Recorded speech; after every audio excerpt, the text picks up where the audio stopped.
Disclosures. Can everybody see this? Yes, I can. So this is a case from Guo Li from University of Pennsylvania, 48-year-old lady, history of breast, CA, chemotherapy, radiation. She initially had a cup cage construct somewhere else. We don't have the initial films. She presents with this failed total hip.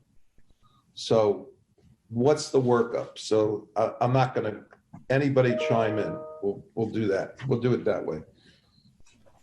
So, New York, ESR, CRP, hip aspirations, if I want to get infection.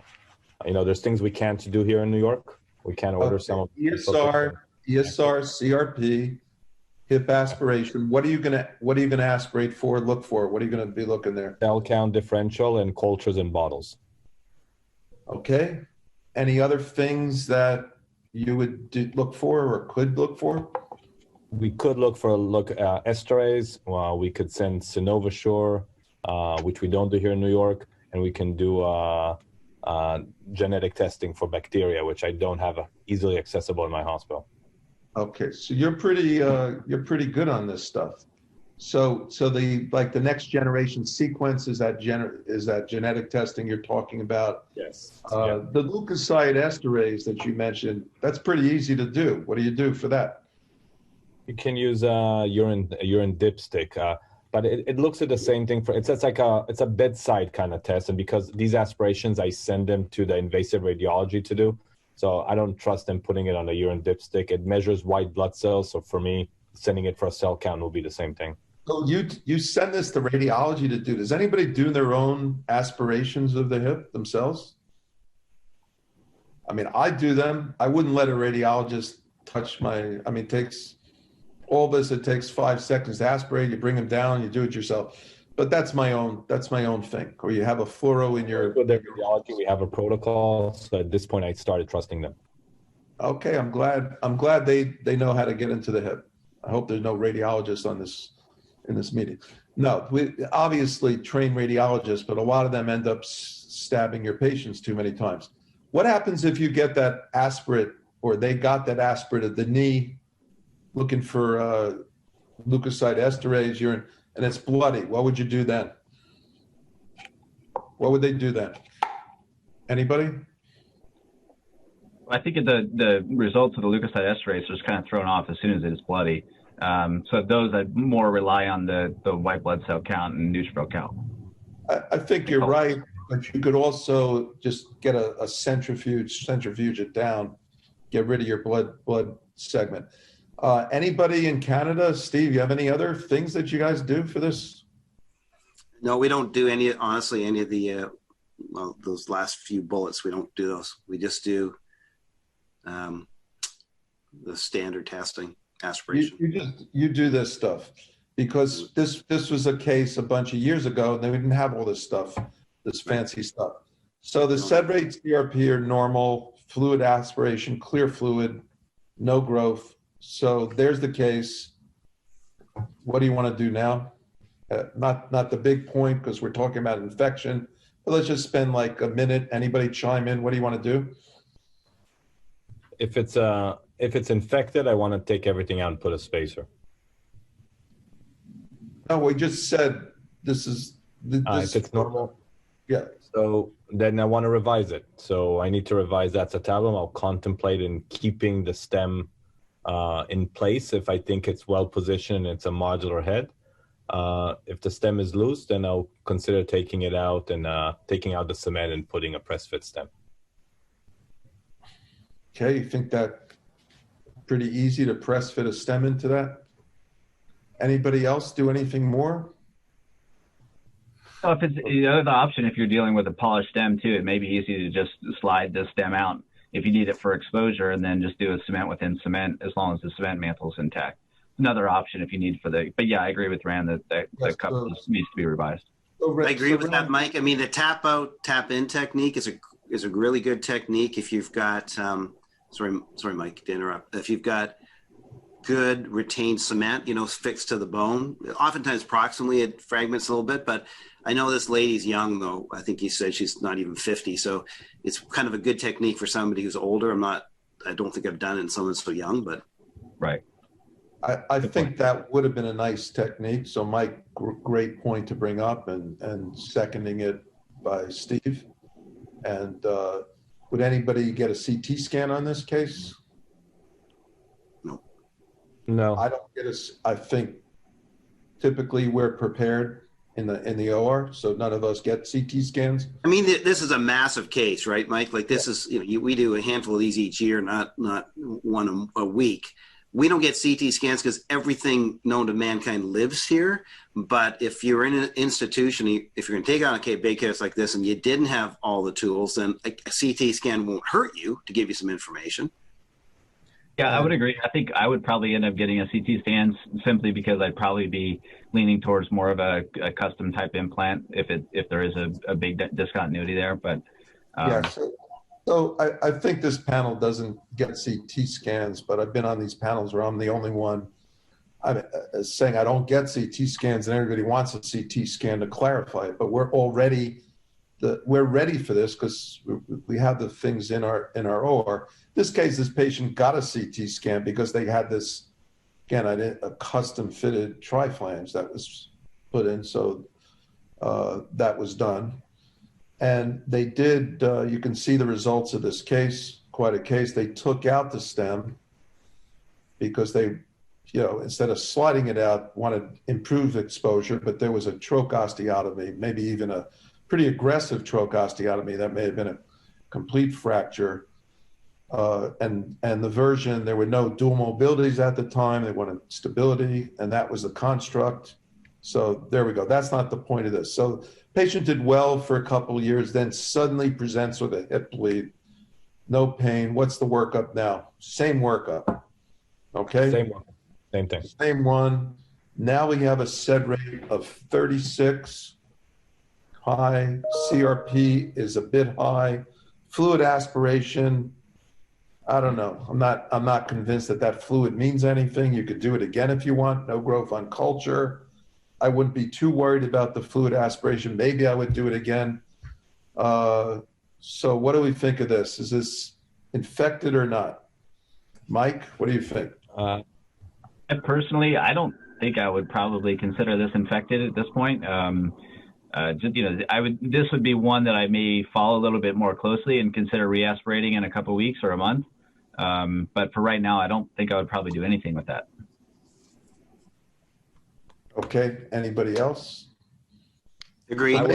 Follow this closely. You might repeat the ESR CRP. Make sure there's not a trend going in the wrong direction, in 2 or 3 weeks. But I wouldn't be rushing to the OR with these numbers. Okay. So I think the surgeon did this again and still had an elevated SED rate CRP, not on antibiotics.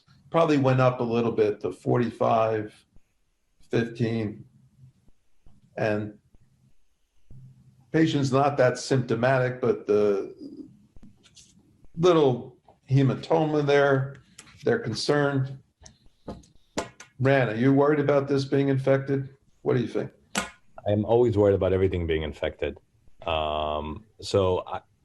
Something here just doesn't smell right. So I am concerned that this is infected.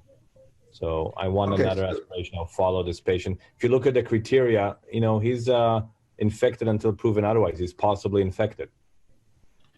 Okay, and that's absolutely right. This is possibly infected. So this is a bit of the teaching points here. If you have two positive cultures, to me it's one really positive culture, but sinus tract, that's definitely infected. These are the latest MSIS criteria that you just take a look at that if you're not sure, but some of this is self-evident. Here we have elevated CRP SED rate that gives you 3 points. 2 to 5 is possibly infected, so that puts us in the zone. Really not that much of an elevated white cell count. I actually, the next white cell count was about 3,000 and it was in the 80s, so it was going up. So that pushed it into the more probable infected. So that's the way it was treated. Okay, but still no growth. So this is what would you do here? No growth, SED rate CRP going up, but the poly count of the fluid is like now at 80. probably infected. This is a hematogenous, Brad. That's what seeding. That's what the presumed Yeah. diagnosis is. A few years out from bleed. So I'd go in, do an IND, poly exchange, head exchange, wash it out, hope for the best. Okay. 6 weeks of antibiotics, depending on the bug. I like that. Anybody do anything different? I would do the same. To rip all that big construct out, I wouldn't do that. I'd just do a dare. Okay. Same So- here for the construct. Unless it Yeah. was a smaller construct, that I'll start thinking differently. Okay. So everybody's in agreement here. We needed Rich here to disagree with us. But no, we don't want to rip that whole construct out. We wash it out. We put the antibiotic impregnated beads. I like to say, I would give Henry Clark and Mark Spangle, that's like the Mayo Clinic, 2-stage protocol, which was the exact protocol that was used here. But we all use something like this. We don't have to necessarily call it. We do something like this, come back. I typically change the poly or whatever, both cases. I don't do it on the second case.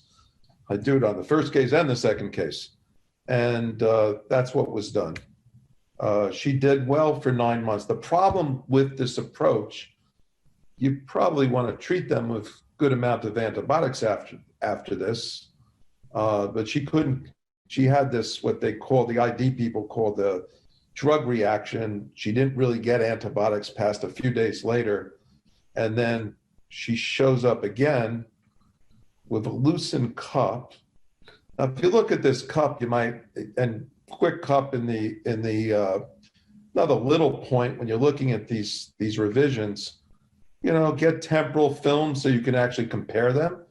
Because if your resident or fellow is quickly looking at a cup, you might not notice that it's loose. She wasn't symptomatic. You might do this really quickly. You get a little view. But when you actually look at the temporal films and compare them, you can see that this flipped.